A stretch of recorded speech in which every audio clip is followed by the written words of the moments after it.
Well, thank you so much, everybody, for joining us today on another episode of ExtremeHealthRadio.com. We're really excited to have today's guest with us. His name is Barry Carter, and I'll be introducing him in just a moment.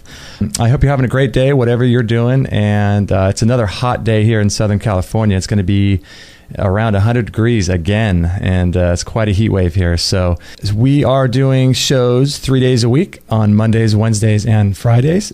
Today is Monday, October 1st, 2012, and this is episode number 15. Just so you know, you can find this show, the show notes, and the transcribed version at extremehealthradio.com/15. And if you have any questions for the guest, you can email them to me at justin@extremehealthradio.com, or you can call them in, leave a message, and we'll play it on the air. It's 949-391-7363. And today's show is brought to you once again by my favorite product, the Vitamix blender. It's the most amazing kitchen appliance we have. We love it. Use it 3 days a week and couldn't live without it. And so if you're in the market to buy a Vitamix, please consider doing it through us. We'll get a little commission, and that will help support our efforts. You can check that out at extremehealthradio.com/Vitamix. And I'll be introducing my guest in just one moment, but I wanted to talk a little bit about our upcoming show schedule. And next week, we've got Dr. Bob Marshall out of Austin, Texas. He's got a natural cure for just about everything. He's an amazing guy. And we've got Dr. Charles Partito on Monday, the 8th. He's the owner of the Ejuva Cleanse. So if you're looking to do some cleansing, some colon cleansing, check that show out. We've got Nina Silver, who does a lot of work, interesting work with energy medicine and using devices like Rife machines. It's just really incredible the work she's doing. And we've also got Nadine Artemis next week too, who's the owner of Living Libations. So let me just read a quick little bio of Barry Carter, and we'll introduce him and get going. He is a leading authority on a substance called Ormus. It's also known as the white powder of gold, the focus of Lawrence Gardner's Lost Secret of the Sacred Ark. And he's been working with Ormus elements since 1989, and he travels around the world giving presentations on the historic context, biological implications, increasing scientific documentation, and practical engineering applications of these extraordinary substances. Ormus elements are the precious metal elements in a natural non-metallic form. In this form, they're much more common than they are in the metallic form, and they exhibit strange properties like being able to disappear or levitate or pass through solid objects. And they seem to be related to the ancient alchemical materials and have been linked to the biblical manna, shewbread, King Solomon gold, and the Egyptian I don't even know how to say that word, discussed by Gardner. But nonetheless, Barry Carter is an expert in Ormus and the technology around that. So thank you, Barry, for joining us today on today's episode. My pleasure. So you're calling in from Oregon, is that right? Yes. I live in Eastern Oregon, also known as Eastern Oregon. Oh, are you guys getting heat waves up there like we are down here in California? Summer hasn't stopped. Oh, man, it's amazingly hot down here. So you have a website called subtleenergies.com, and on your bio it says that you've been working with Ormus since 1989. So I know you've told this story 1,000 times, but you ran into someone a long time ago that had poisoned himself with arsenic and lead. Is that right? A friend of mine, a guy named Jim, got his hands in some mine wastewater. And this water somehow got into his body through his hands. And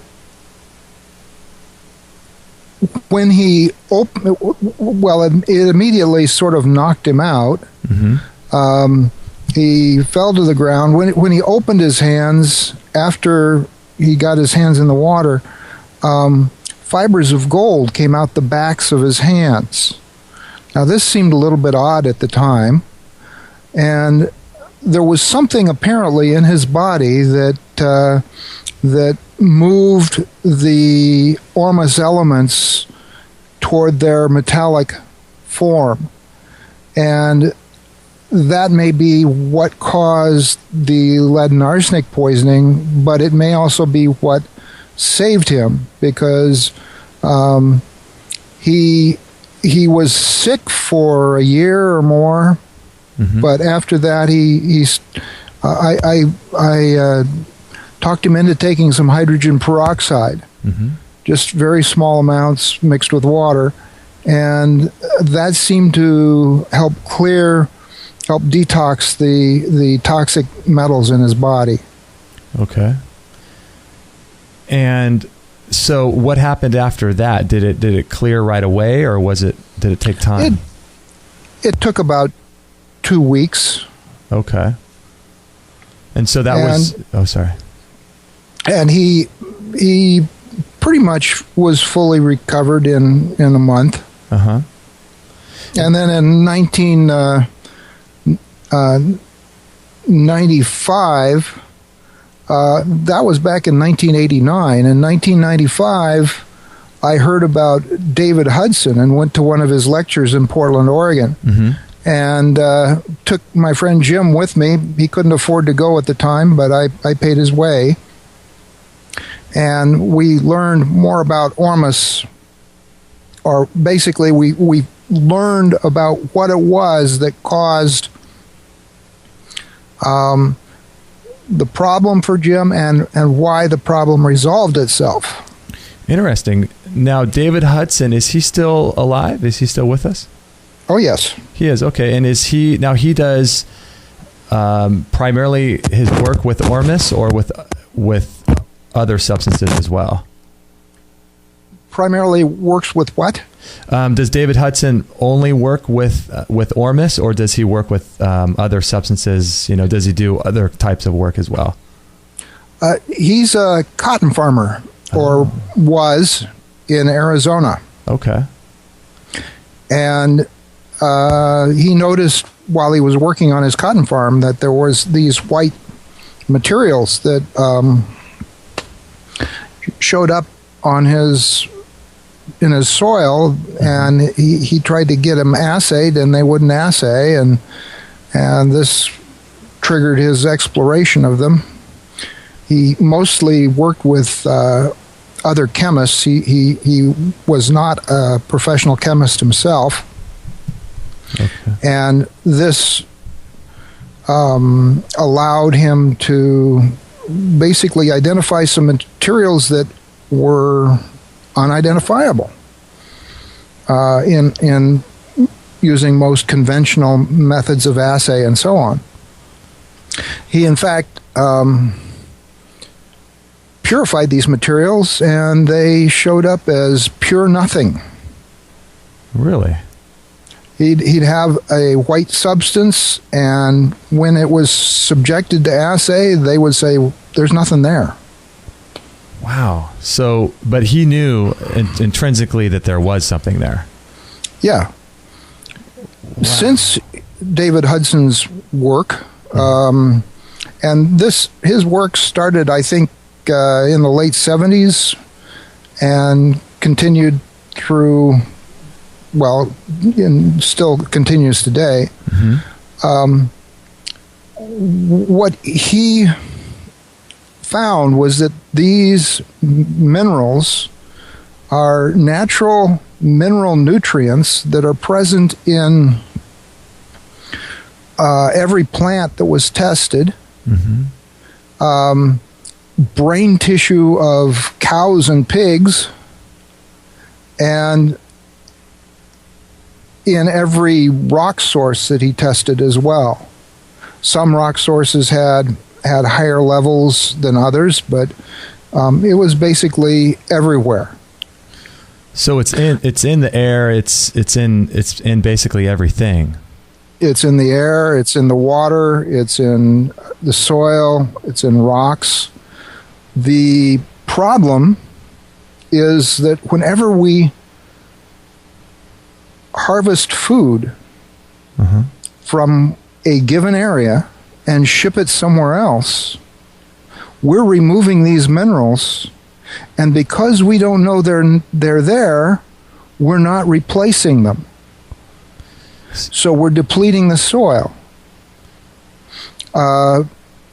David Brower, a famous environmentalist, back in the late 80s and late 90s. Talked to a bunch of people at an environmental law conference in Eugene, Oregon, and told us that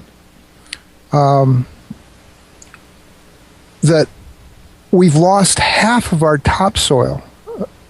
America has lost half of our topsoil in the last 80 years. Wow. Now, we can't do that again. No. No. And continue to eat. Right. So this is something that should be very interesting to anyone who eats food or breathes air. If you don't eat food or breathe air, don't worry about it. Yeah, you're okay. Well, the breatharians will be okay with that then. No, they breathe air. Oh, that's right. Yeah, that's where they get it. See, we're systematically depleting these minerals by shipping food off-site and then ultimately flushing our waste into the ocean. Now, when you say minerals, do you mean the Ormus state minerals or the actual minerals itself? Well, these elements are in the Ormus state more commonly than they are as metals. Okay. For example, in seawater, it appears that Ormus rhodium, Ormus iridium, and Ormus gold are more common in seawater than calcium is in seawater. Wow. And calcium and magnesium are two of the most common elements in seawater. There's more sodium as salt, but those are the two more, let's say they're 3, 4, and 5 or something like that in terms of how common minerals are in seawater. Wow. So conventional science, do they recognize that there is such a thing as Ormus, or do they not even know about it? They probably don't. Okay. Science typically, many scientists typically feel as if science is completed. Science is done. We've already figured out everything that there is to know. And, what else is there? What else can we figure out? Yeah, we figured it all out. Right. Give me here. I'll give you an example. In 1895, Lord Kelvin, president of the Royal Society, said, "Heavier than air flying machines are impossible." In 1923, Robert Millikan, a Nobel Prize physicist, said, "There is no likelihood man can ever tap the power of the atom." Wow.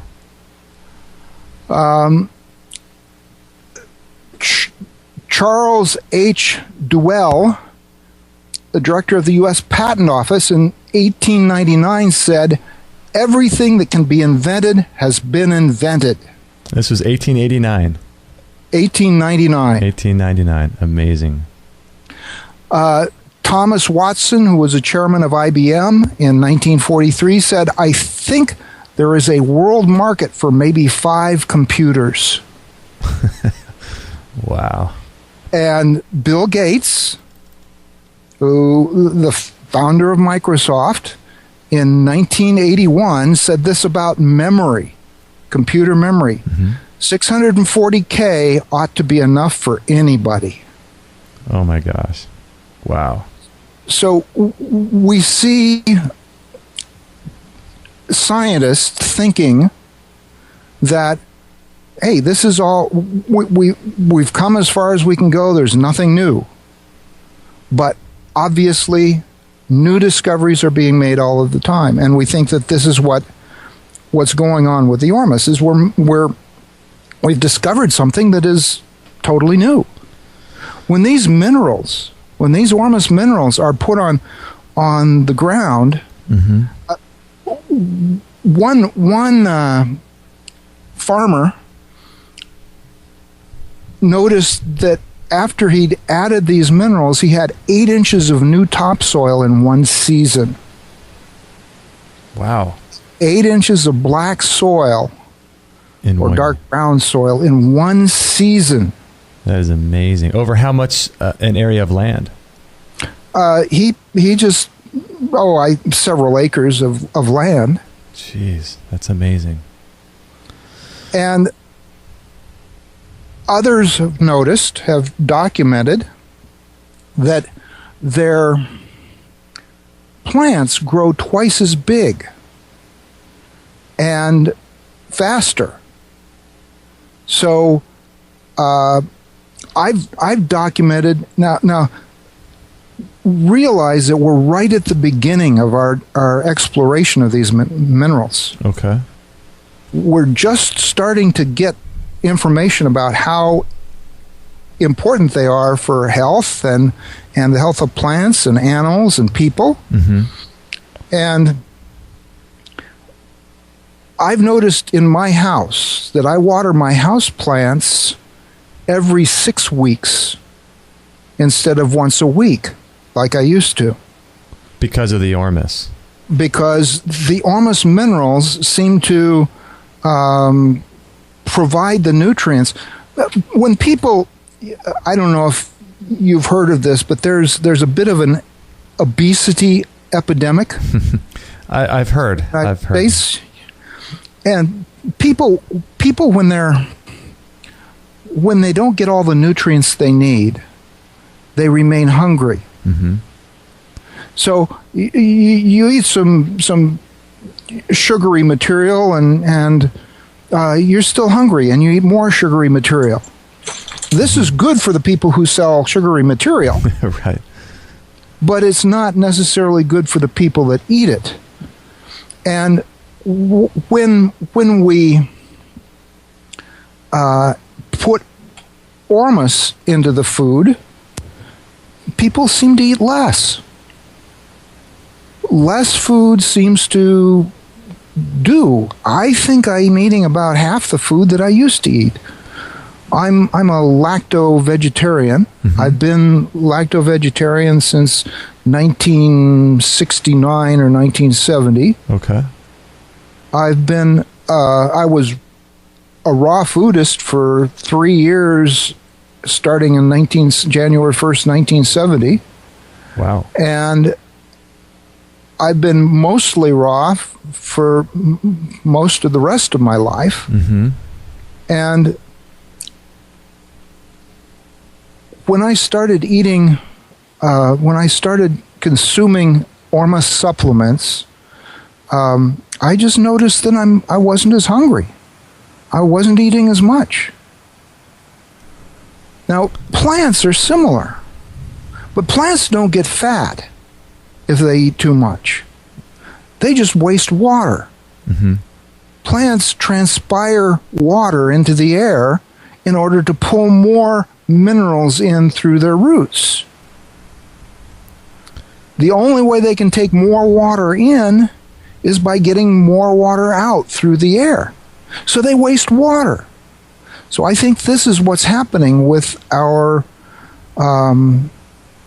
with plants, my plants in my greenhouse and in my windows and stuff around my house, is that they just use a whole lot less water because they're not hungry as much. They're getting all the nutrients they need. They don't have to pull more nutrients in by wasting more water, transpiring more water through their leaves. And that's I would imagine, another good way to keep your soil completely, being depleted, because if the plants aren't needing to pull the minerals from the soil, if they're getting it from the Ormus, then it might keep your soil lasting longer as well, I'd imagine. Well, absolutely. Uh-huh. But still, we still harvest these plants and ship them somewhere else, depleting the minerals. Mm-hmm. So the best way to replace those minerals, I think, is to get some concentrate Ormus minerals from seawater by adding a little bit of sodium hydroxide, also known as lye. Lye is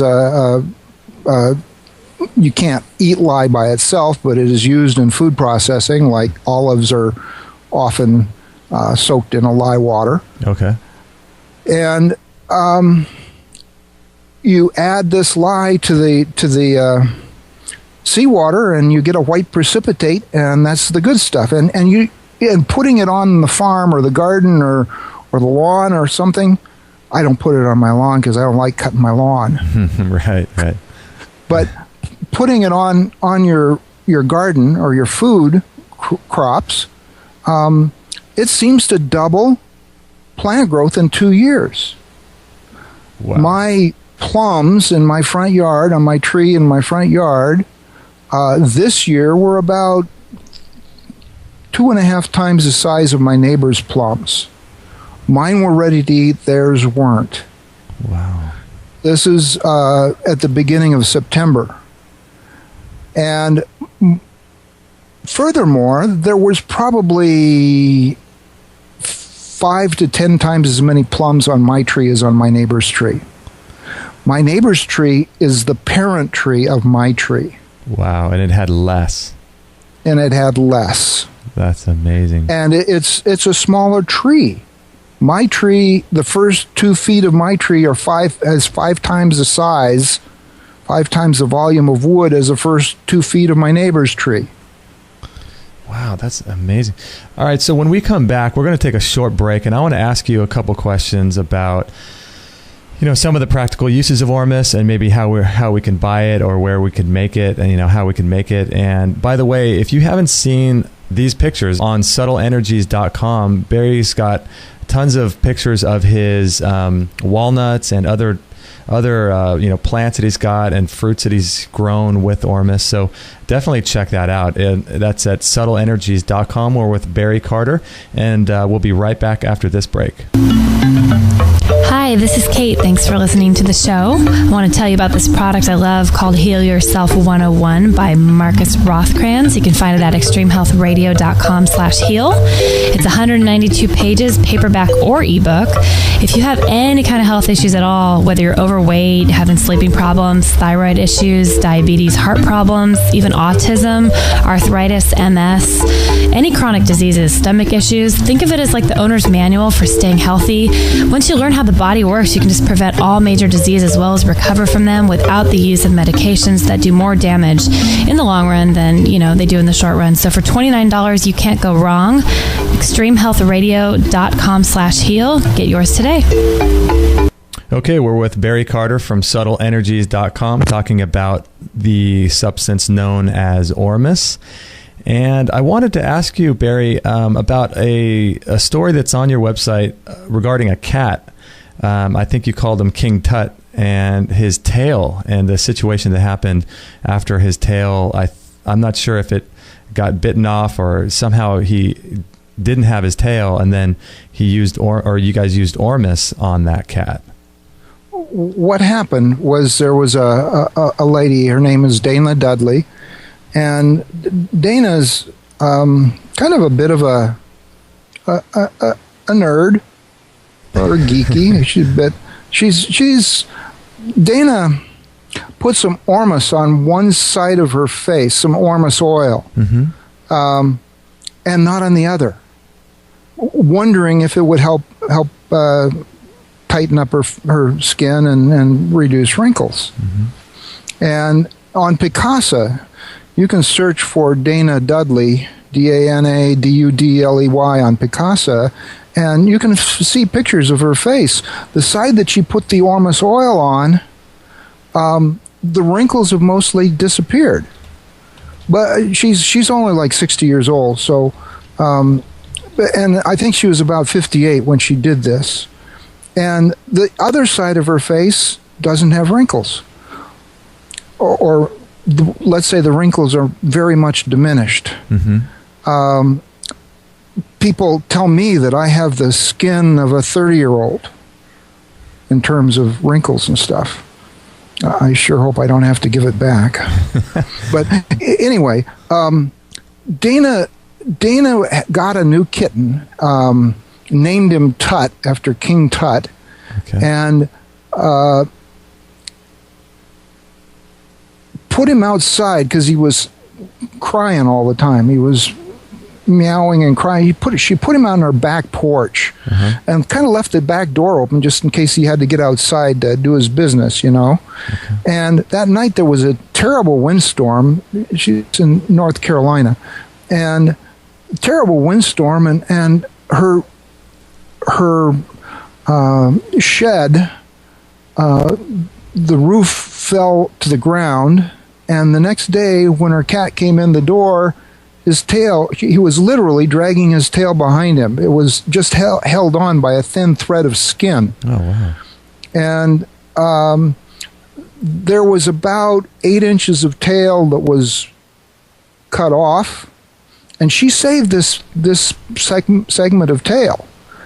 And there was about a half inch or about 1 inch of tail that was remaining, and it grew a scab, and when the scab fell off, she saved that. So on my website, I've got a picture of the scab and the tail that came off, plus pictures of Tut the cat, and his literally, she was putting hand cream on, like the kind of cream that she'd put on one side of her face. And she was putting this cream on her hands, and Tut came over and started licking her hand. And she thought, well, this is yucky tasting hand cream. What's going on? The cat seemed to know. Kept licking her hand and licking her, and so she put more cream on, and then he kept licking her hand. I got a video of her putting, I'd say 3 or 4 teaspoons of this hand cream on her hand. Wow. And Tut licking it all off. Just couldn't stop. Just couldn't stop. Yeah. And this was before his tail was completely regrown. As you can see in the pictures that I took on the Subtle Energies website, do a search for Tut's tail. Okay. And TUTSTAIL or TALE, either way. And you'll find some pictures of Tut and his tail and how his tail grew back. Now, animals, some animals like lizards can regrow tails. But nobody's ever heard of mammals regrowing appendages. That's amazing. So in order to do that, it would have had to have grown new blood vessels, new... I'm not sure what else is in a cat's tail, but it would have to... Cartilage, bone, something like 18 joints in a cat's tail. Did it grow the entire tail or just a bit of it?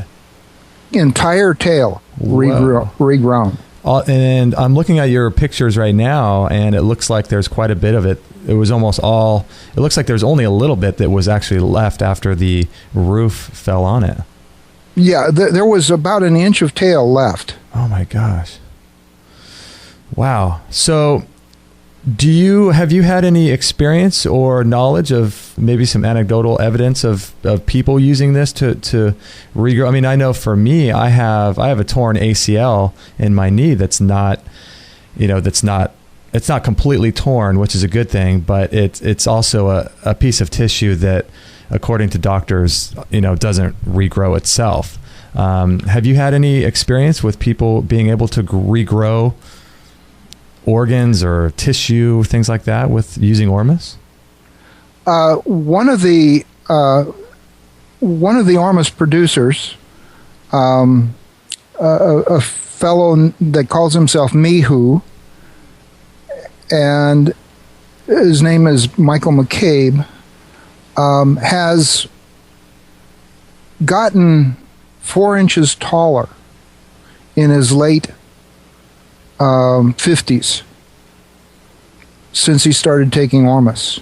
Wow. But he'd shrunk 6 inches. Okay. There's another Ormus product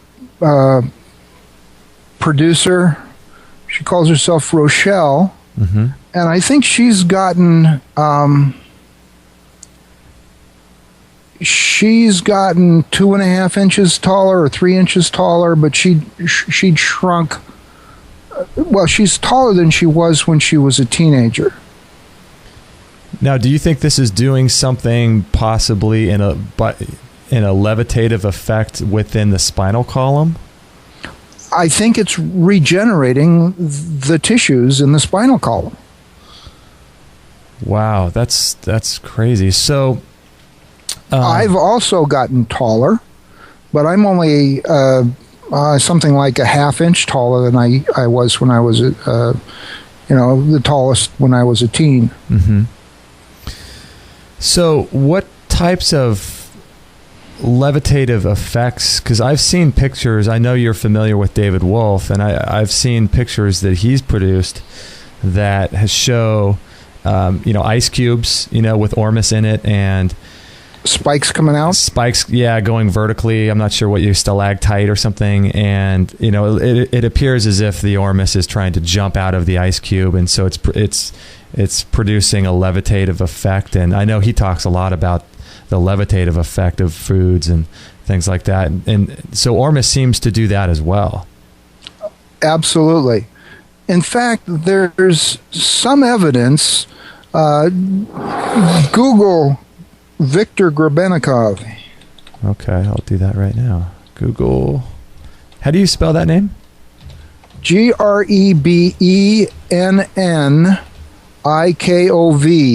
K-O-V. Google's great. It just gives you the correct spelling. And Viktor Grebennikov is a Russian scientist who basically built a flying platform, a little levitating platform, mm-hmm. using patterns, or let's say using some minerals he collected from insect wings, chitin, the exoskeleton of insects. Mm-hmm. And this chitin, basically when he put it in a certain pattern, under the platform that he was standing on, when he opened the wings of the platform, so to speak, then this little thing would levitate. And there's a picture of him levitating a few feet off the ground on this platform. There's several pictures of the platform. You'll see a number of images for Viktor Grebennikov. Yeah, I'm looking at some of those right now. And there's quite a bit of new stuff on the web that suggests that Viktor Grebennikov is that this material behaves in a way that we've seen Ormus behave.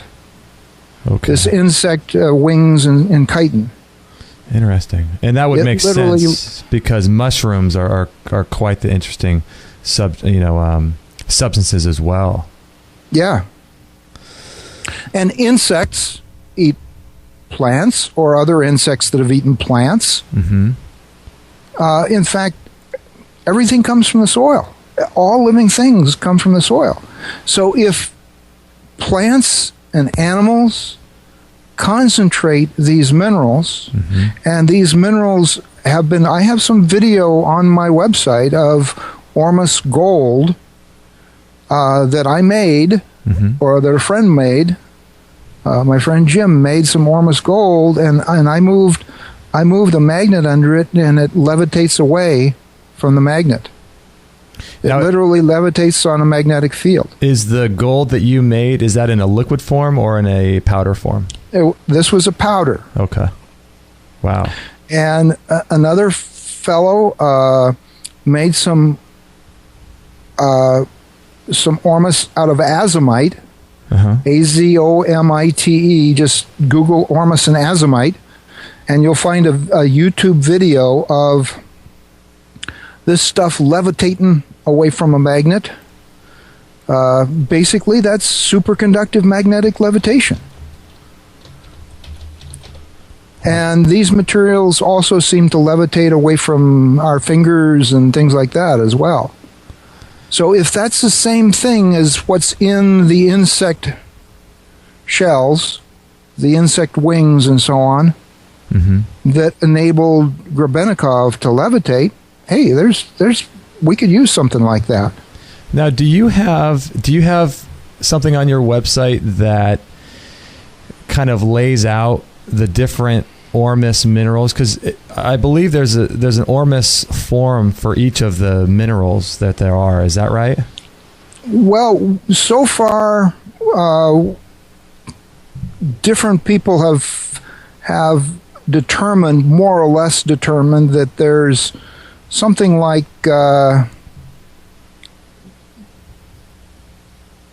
24 or 25 different elements that have an Ormus. Well, maybe 40 different elements that have an Ormus form. David Hudson says that many of the rare earth elements have an Ormus form. He didn't specify how many. And a gentleman in Australia converted 24 different elements into their Ormus form using the peroxide method. Hydrogen peroxide and hydrochloric acid will dissolve most metals, and these can be precipitated as a white precipitate, and that stuff has Ormus properties and is unassayable. Okay. And he did this on 24 different elements. So it looks like the Ormus elements, many of them are probably more common than their metallic form.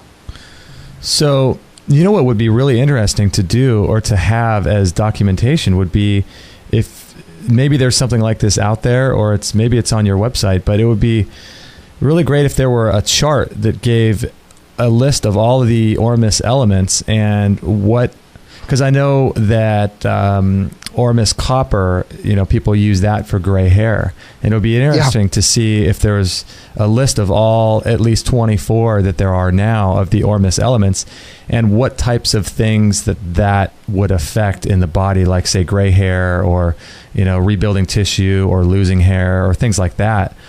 Do you know of such a thing that's out on the internet yet that's sort of similar to that? Just some reports by a gentleman we called the Essene, and David Hudson's reports. Nothing has been really thoroughly documented and replicated yet. Okay. That's the big problem. Because we're still relatively, new and very early in our exploration of these minerals. Wow. So let me just take a quick break. We'll get that out of the way. And I want to ask you some of the questions as far as, what types of behavior that the Ormus will exude when you're working with it.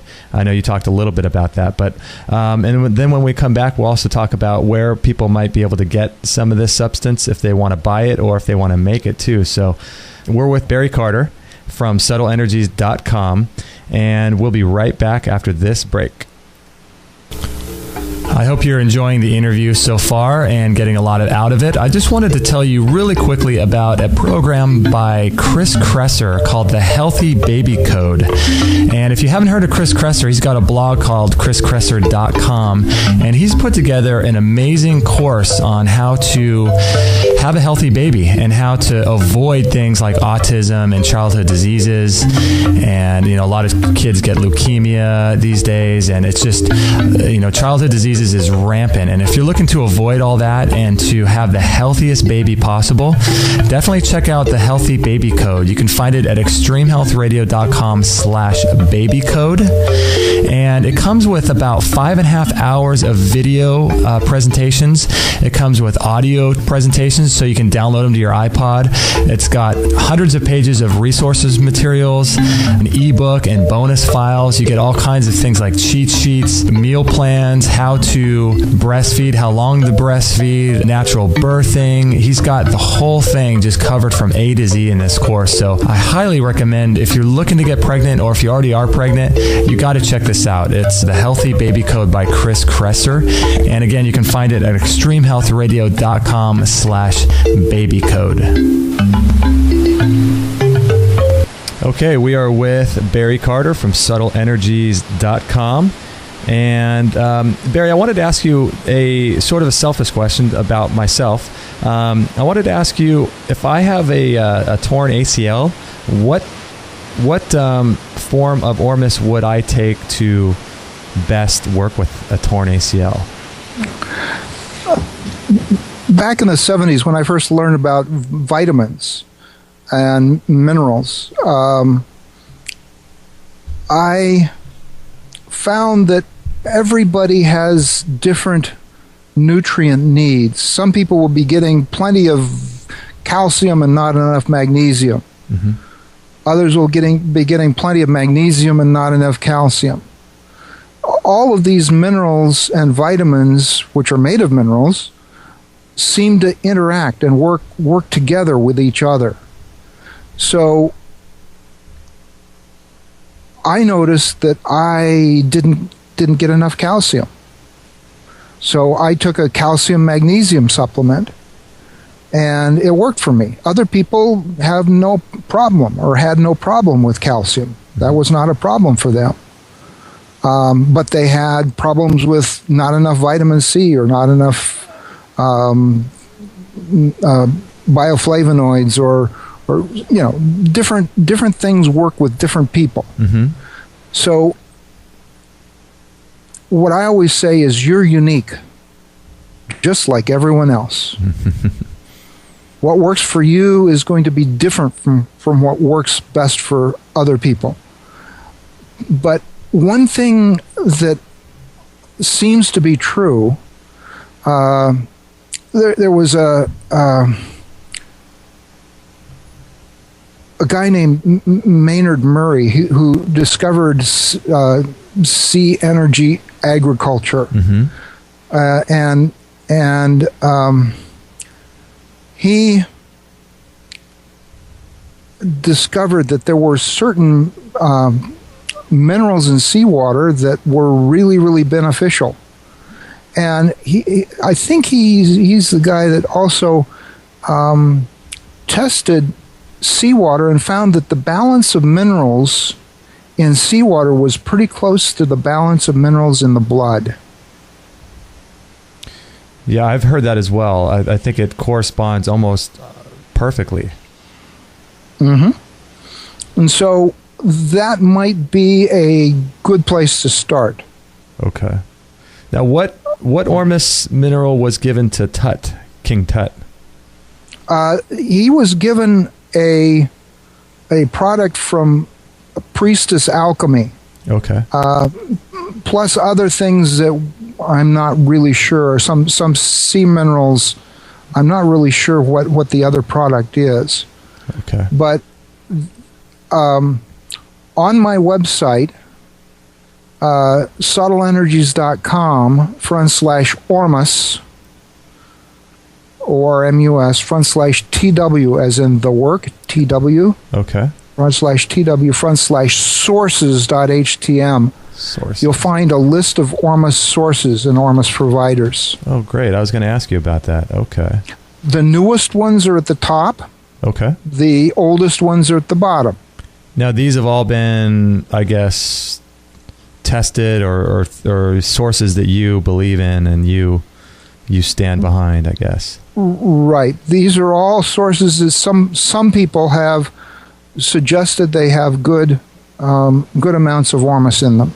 Interesting, because I know there's a lot of products on the market that say there's Ormus in there, but there's really not.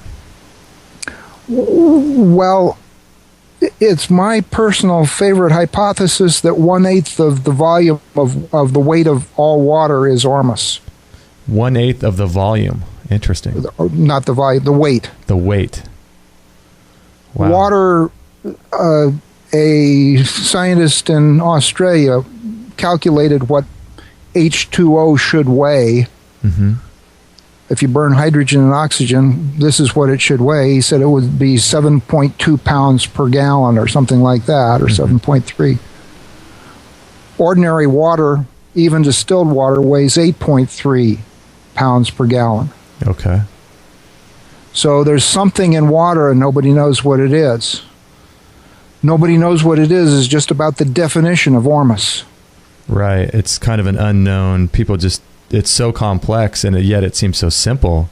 Now, can you make Ormus by vortexing water? I know there's a guy, I forget what his, Ron Cousin. He does a... Absolutely, yes. A vortexing thing. And your Vitamix is a great way to do that. And how would you do that with water? Well, you vortex it in a magnetic field. Okay. And now we're not concentrating the Ormus in the water or the whatever we've got. We're energizing the Ormus. Okay. A little bit of energy is good. Too much energy is probably bad. So start slow and just do it for a minute or so. Okay. Now I have, a while back, a few years ago, I watched a video in which I forget who was doing it, but they were talking about going to your local hardware store and getting little magnetic strips that are sticky, like a sticker on one side. And yep. I think I placed 2 on each of the 4 sides of the blender, and apparently that's supposed to do. So I just did it just because, hey, it doesn't take any extra work to do, and if it won't do anything bad, and so I just figured, hey, if it's going to be as good as what they were talking about, I might as well just do it, because what the heck. And so now, what would that be doing? Kind of like what you were just talking about, vortexing it using magnets. Yeah, you're vortexing it in a magnetic field. And so you're not concentrating, you're just energizing the Ormus. Exactly. Interesting. Okay. Now there's a very simple trap you can make with a tin can and speaker magnets. Okay. Or magnets that you get out of the inside of a hard drive. Mm-hmm. You take these little magnets, and the hard drive magnets are a lot stronger than the speaker magnets, and you put 3 or 4 of the hard drive magnets or big speaker magnet on the bottom of a tin can. Okay. Like a soup can. Okay. Try to get one that's BPA free. And put water in the can. Stir the water. And now it's on the outside, on the bottom of the outside. This is where the magnet goes. Stir the water. And let it sit for an hour or 2, and then take an eyedropper and take the water out of the center at the top. Okay. That'll be the water that's gotten as far away as possible from the magnetic field. The center at the very top. Yeah. Okay. Because the whole can is magnetized by the magnets on the outside and on the bottom. Okay. And it's a very simple thing. Interesting. Real easy to do. So now, if you wanted to make an Ormus oil for topical application, get some Celtic sea salt, some natural good Celtic sea salt. It's grown in Brittany off the coast of France, or on the coast of France. Okay. And it's kind of a damp gray salt. I hear that Dead Sea salt works too. Mm-hmm. But get some salt and put about fill a container about a third full of salt, and the rest with oil, an edible oil. I like grapeseed oil because it absorbs into the skin well. Okay. And put the oil on top, and it'll go down into the salt. Shake it up good, and then let it set for a few days, 2 or 3 days. The Ormus will move from the salt into the oil. The salt into the oil, okay. And the oil then will be particularly Ormus rich, and you can take this Ormus rich oil and apply it topically. You can put it on your salad whatever you want to do. Wow. So if someone wanted to get some Ormus, let's say they didn't want to, make it themselves, and they just wanted to buy some for their garden, would they go to your Ormus sources page and find a place that sold Ormus in a powder form and then use it on their garden? Powder form doesn't go as well into the plants, into the soil. Okay. Once it's been dried, it isn't as good. So you want a wet product. Okay, so you could just go to your Ormus sources page and find a Ormus website on Plant Product Providers is listed there. Plant product. Oh, there we go. Okay, Ormus Plant Product Providers. Wow, and then so they can start getting some.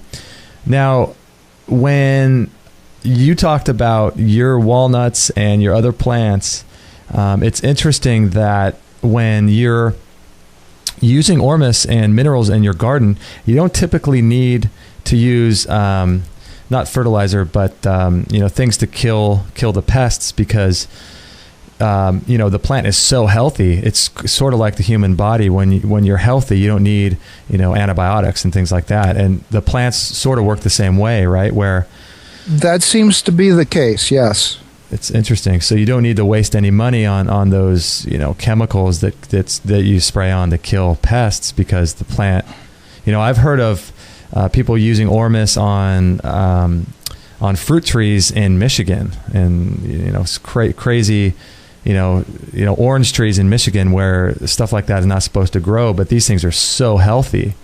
Exactly. Yes. From the Ormus, that's amazing. So it's almost as if it increases drought tolerance and freeze tolerance. So it's almost as if this Ormus is another kind of mineral that exists in a different plane or something.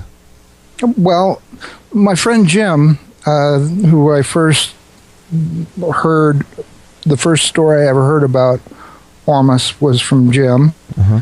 And in the TW folder, it's my story, mystory.htm.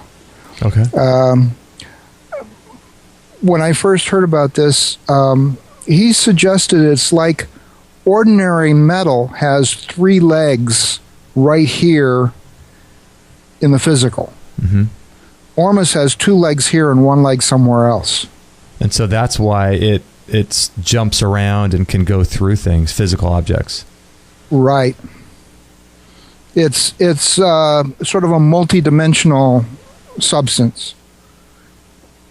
Wow, so it's is it like an atom it's substance that only has one atom instead of many atoms connected? We're not sure if it's monatomic or diatomic or something else.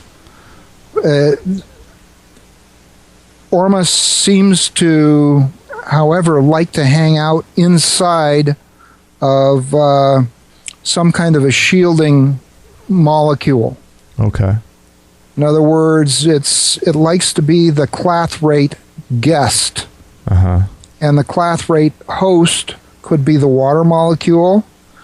Dr. Martin Chaplin in the UK suggests that Ormus, or that the water, is an icosahedral or dodecahedral structure. Uh-huh.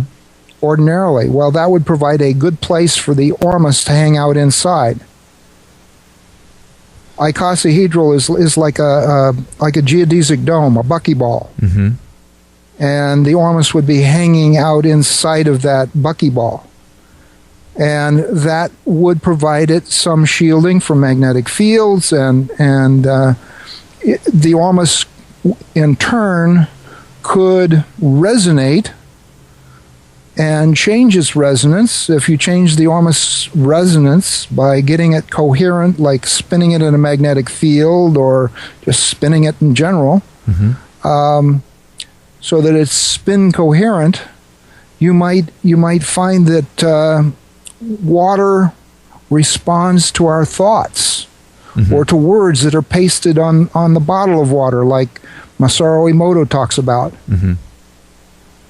Literally, homeopathic remedies are imparting frequencies to the water, even though there may be no more of the statistically no more of the original substance that was put in with the homeopathic remedy before it was diluted, there may be something there that's causing it to change the resonance of the water, because it's changing the resonance of the Ormus in the water, and the water is becoming more coherent, and this coherent resonance makes the water, let's say, makes the water molecules a bit smaller so that they can go into your cells carrying nutrients in a little bit better. Mm-hmm. So it's almost as if the water is able to carry more information. Carry more information and carry more nutrients. Mm-hmm. And the wetter water would also carry toxins out of the body mm-hmm. better. That makes sense. So Ormus is something that people, if they're looking, I know we've only got a couple minutes left, but if people are thinking to themselves, how do I start using this stuff? So one good way would be to purchase some of the products that are on the sources list on subtleenergies.com and use it on your garden and start growing some food with it. And then another way would be purchase some Ormus products that you could start ingesting and start noticing the differences and start seeing the results. And another good way is to make it yourself. Mm-hmm. And if you decide to do any of these things, it's going to be really, really helpful to everybody if you share, well, everybody that eats food or breathes air, if you share your information, your experiences with Ormus on some of the Ormus forums. Okay. You replace the word sources in the TW folder with forums.htm. Okay. And you will find a list of Ormus forums around the world, some local, many of them are global, and some of the largest forums have like 4,000 people on them. And on that forums page, you can find all kinds of good information about forums that are close to you and forums that you may want to join. There's one forum specifically for plants, Ormus and plants. Another one for health. Another one for spiritual aspects. Another one for science. So find a forum that resonates with you and join the forum and share your experiences, because this is the only way we're going to get this information out and about. Yeah, that's true. Wow, there's a lot of links on this page. So, in wrapping up, Barry, what kinds of things are you working on? I know you're experimenting with Ormus probably every day, but what direction are you headed in? I want to set up an Ormus research facility, probably here in Baker City, to explore the benefits of Ormus for plants, animals, and people, and to figure out ways to identify how much Ormus is in a given water source, how much is in a given bit of soil or given bit of rocks or in the air around you, mm-hmm. and to provide scientific evidence that these elements do in fact exist. Because I think it's really, really important now with everybody's got a favorite disaster anymore. Mm-hmm. It's really important with all of these favorite disasters that people have. One of the things that's common with all of them is food. Food's going to be limited. And if we can double plant growth and production in 2 years, that could solve it. Yeah. So you're looking to possibly set up a research center in Oregon so that you can kind of accomplish all of this. Exactly. Wow, that would be amazing. Yeah, we need more people out there looking into these things because, as you know, we only know probably less than 1% about the way the human body works and what water is and what Ormus is, and it's so I think this kind of research would be amazing. You can find change the word sources.htm to favorite.htm. Okay. And you can find a lot more links there to some of my more recent articles and so on. And I don't even mention the word Ormus in the favorite page. Okay, interesting. Wow, yeah, you got lots of information on here. So visit everybody, subtleenergies.com. And Barry, do you mind staying on after I close out the show? Absolutely, no problem. Okay, excellent. Thank you. All right, thank you so much, everybody, for joining us today on extremehealthradio.com. You can find this show and the show notes at extremehealthradio.com/15. And don't forget to visit Barry's website, subtleenergies.com. And if you found value in this show, could you do me a huge favor and click the like button on Facebook for this show, and like us on Facebook and follow us on Twitter, and maybe send the link out to your friends, because we're really, really relying on you guys to help spread the word of this kind of information and things like that. And so don't forget to visit our store. We've got lots of really great products like the Vitamix and Rebounders and e-products and all kinds of great stuff in our store. And if you'd like to donate, we accept donations. We're 100% listener supported, so feel free to donate. We would greatly, greatly appreciate that. So thank you so much for listening.